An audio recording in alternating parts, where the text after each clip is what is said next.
Hello, welcome to the Generational Gamer. J Prime here. Today we are going to talk about the Nintendo Switch, which is quickly becoming one of my favorite consoles since the original NES. So what we're actually going to talk about today is upgrading the SD card. Digital distribution is becoming a huge element within console gaming. I'm not a huge fan of it, but on something portable, it's really nice, because otherwise you're just carrying around a bunch of cartridges. One of the cool things that I do like about the Nintendo is that since not everything has to stay on the console itself, you can use an external SD card, and that SD card is getting cheaper and cheaper. So when I first got this thing, I put a 64 gig card in. It was a cheapie from Micro Center. As of recently, I added a 200 gigabyte card, which was fairly cheap as well. And I might add significantly larger. So I went from a 64 gigabyte SD card to a 200 gigabyte SD card.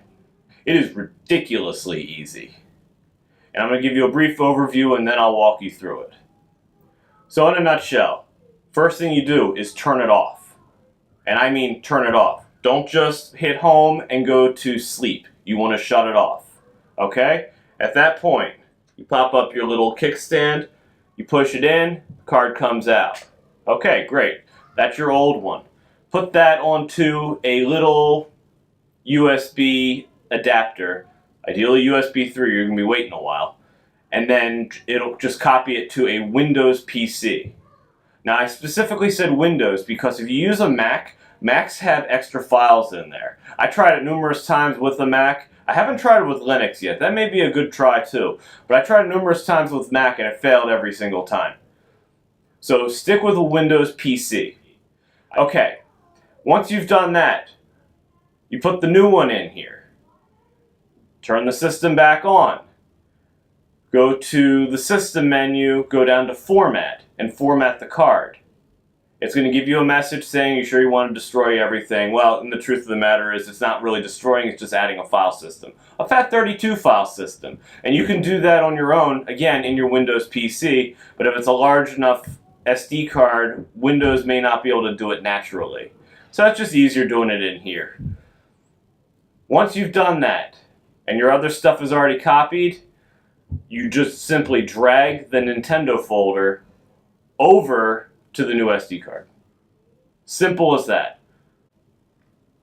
Put the SD card back in here and turn it on.